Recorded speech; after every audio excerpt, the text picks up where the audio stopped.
Il faut évidemment qu'on vous parle sur Boursorama de cette amende record, 3,7 milliards d'euros, donc l'amende que la justice française vient d'infliger à la banque suisse, première banque privée dans le monde, UBS, pour démarchage bancaire illégal et blanchiment aggravé de fraude fiscale. Bonjour Marc. Bonjour David. Marc Vigneault, journaliste au Point. La plus lourde, c'est la plus lourde peine jamais infligée par la justice française dans une affaire, encore une fois, d'évasion fiscale.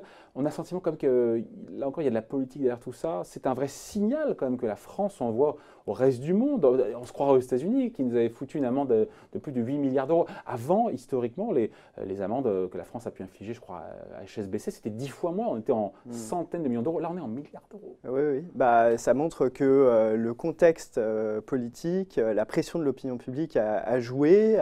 La France a fait passer plusieurs réformes de lutte contre la fraude fiscale et on n'accepte plus ce qui parfois a été caché. Là, c'est quand même une affaire énorme qui est sortie et on n'accepte plus. On s'est donné des outils, on s'est doté d'un parquet national financier qui est spécialisé dans ce genre d'affaires. Et donc, on inflige des sanctions exemplaires et tant mieux. Et quand on regarde le fond de l'affaire, ce genre de sanctions est justifié. Il faut voir qu'effectivement, la somme est énorme au regard des bénéfices qu'a généré UBS, puisque la somme totale que va devoir payer UBS si le jugement était confirmé, parce qu'ils vont faire appel, c'est 4,5 milliards, alors que l'année dernière, ils ont réalisé 4,2 milliards de bénéfices. Donc ça veut dire que ça leur retire tous leurs bénéfices réalisés l'année dernière. L'équivalent, ce qu'avaient fait les Américains avec BNP, c'était un an, les 8 milliards, hop, c'était un an de bénéfices. On se dit, mais comment est-ce que le tribunal est arrivé, encore une fois, le tribunal correctionnel est arrivé à faire son calcul pour justement aboutir et tomber sur ce chiffre-là?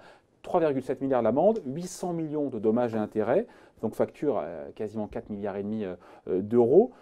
Comment est-ce qu'on fait pour arriver à ce calcul-là? C'est quoi? Ils ont regardé l'argent qui est sorti de France Oui, ils ont regardé. On dit qu'entre 8 et 23 milliards auraient quitté la France pour aller dans les coffres suisses. Donc entre 8 et 23 milliards, il y a un rapport comme de 1 à 3. Donc Oui, oui, mais ils ont regardé ce que la cellule de régularisation de Bercy avait mis en place et avait réussi à récupérer comme impôt sur la période suivante en faisant revenir les exilés fiscaux en Suisse et les gens qui avaient caché de l'argent. Qui étaient majoritairement en Suisse, on s'en souvient. 80% de ceux qui ont régularisé leur compte venaient de Suisse. Et du coup, ils sont arrivés au chiffre de 3,7 milliards, ce qui avait été récupéré jusqu'en 2015. Et du coup, ils se sont fondés sur ce chiffre-là. Et il y a 800 millions qui va en plus de dommages et intérêts demandés par l'État français. Donc la somme totale fait bien 4,5 milliards. Ouais. Et les enquêteurs qui ont montré que la fraude, apparemment, les enquêteurs du parquet, que la fraude de la banque, du BS, portait sur parlant de 10 milliards d'euros. Donc on se dit que même avec une amende à 4 milliards, UBS s'en sort pas si mal. Ils crient au scandale, il n'y a pas de preuves, on fait appel, on peut les comprendre, ils sont dans le rôle, mais l'amende est comme inférieure à la fraude, manifestement. C'est tout le problème. Enfin, là, il y a quand même des dirigeants qui vont aller qui ont eu des peines d'amende avec sursis, parce que ce qui est important aussi quand on s'en prend aux banques qui ont triché, c'est que souvent les dirigeants ne finissent pas en prison. Là, on s'en prend quand même aux personnes, aux dirigeants, aux personnes dans la banque qui sont jugées responsables de cela. Donc ça, c'est positif et effectivement, on peut pas.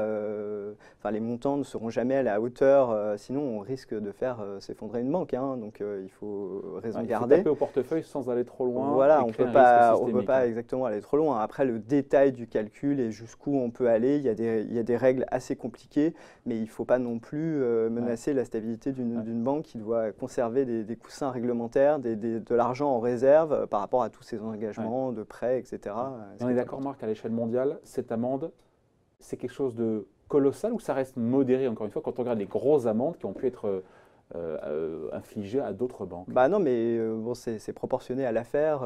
Les clients démarchés en France par UBS, selon le parquet national financier, démarchés de Suisse en France, ce qui est strictement interdit, pour aller mettre de l'argent non déclaré au fisc français dans des comptes en Suisse, derrière des sociétés écrans, en organisant des réunions à l'Opéra, à Roland-Garros, etc. Mais ça ne reste que la France, donc on ne peut pas infliger des amendes qui seraient les mêmes qu'aux États-Unis, qui est quand même un territoire beaucoup plus important et où les activités parfois des banques sont peut-être plus importantes. Alors la banque UBS évidemment conteste cette décision, vous l'avez dit, Marc, elle va faire appel. Je cite, cette condamnation, c'est leur propos, leur défense, n'est étayée par aucune preuve concrète, mais repose au contraire sur des allégations infondées de la part d'anciens employés de la banque qui n'ont même pas été entendus au cours du procès, quand on écoute UBS, on se dit, mais la banque, elle n'a jamais aidé des milliers de Français voilà, échappés au fisc entre 2004 et 2012. Quoi. Alors, quand on les écoute, c'est dit, c'est mais... pas exactement ce que dit UBS. UBS dit nous n'avons pas utilisé des gens en Suisse de la banque pour aller démarcher des clients sur le territoire français. Et c'est ça qui est en fait reproché à la banque. Et donc, il joue sur le fait que ce serait des personnes de la filiale française d'UBS qui seraient allées rabattre les clients français en Suisse. Et en Suisse, à l'époque, il y avait un secret fiscal. Donc, il joue sur cette nuance-là pour dire le fait qu'on ait envoyé des gens de Suisse pour aller démarcher des clients français n'est pas prouvé. Bon, ça, il faudrait rentrer dans le détail du dossier pour le vérifier. Enfin, la justice française n'a pas été convaincue par cet argument.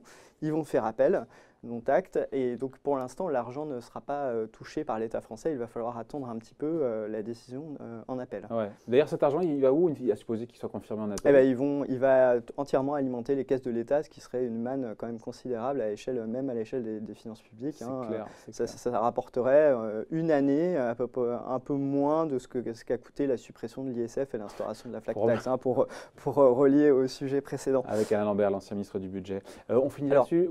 Oui. Mais je voulais faire remarquer quand même que la Suisse s'était débarrassée de son secret fiscal et que tous les travaux de l'OCDE menés depuis quelques années avaient quand même porté leurs fruits, puisque maintenant la France et la Suisse échangent de manière automatique des tonnes d'informations sur ce qui se passe sur les comptes bancaires des banques suisses. Et donc, on a les soldes des comptes, les sommes qui arrivent, pourquoi, comment, etc. Et le fisc français peut être au courant quasiment en temps réel. Chaque année, il va avoir tous les détails et il pourra voir si ces opérations ne sont pas déclarées au fisc français.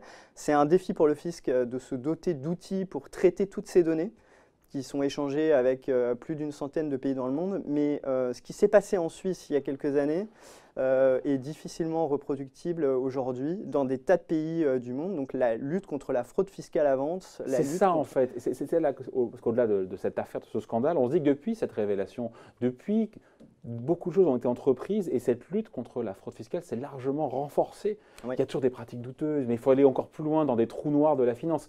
Pascal de Saint-Amand dit à l'OCDE, qui est le Français qui s'occupe de boucher les trous de la réglementation en matière d'évasion fiscale et d'optimisation fiscale par ailleurs pour les grandes entreprises, dit la fraude, ça existera toujours, mais il faudra passer par des montages infiniment plus complexes, infiniment plus difficiles à mettre en place pour y arriver. Donc ça veut dire qu'il y aura beaucoup moins de fraude fiscale et c'est une très bonne nouvelle pour les recettes de l'État français.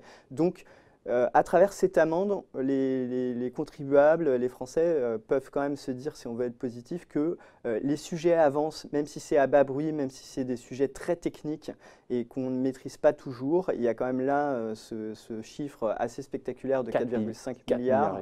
Bon, il faut espérer qu'en appel, la justice française, les éléments sont assez solides pour que l'appel aille dans le même sens que ce jugement rendu par le tribunal correctionnel.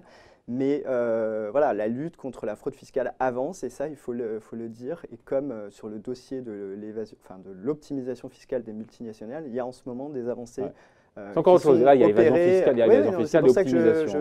L'optimisation fiscale, qui n'est pas la même chose que la fraude fiscale, mais l'optimisation fiscale des multinationales, qui est traitée également dans le cadre d'une discussion dans cette organisation internationale qui s'appelle l'OCDE, avance et il pourrait y avoir des résultats dans les prochaines années, même sur le sujet de l'optimisation fiscale des multinationales. Très bien. Avant de se quitter, évidemment, aujourd'hui, il y a le point qui sort évidemment en kiosque. La couverture, on la voit. La Nouvelle-France moisie et ses complices sont évidemment dans l'actualité. Dans le contexte de la résurgence de l'antisémitisme, etc. Et puis, dans les pages économie, on fait un reportage de notre correspondant en Asie, Sébastien Faletti, sur le nouveau Tesla potentiel chinois qui a levé $1 milliard en bourse, je crois, et qui fait des voitures électriques ultra performantes qui montent à des vitesses très très rapidement, de 0 à 100 km/h très très rapidement, et qui pourrait devenir un nouveau concurrent, un nouveau mastodonte dans la production d'automobiles très rapidement. Allez, à lire donc dans le nouveau numéro du Point qui est disponible en kiosque. Merci Marc. Merci David.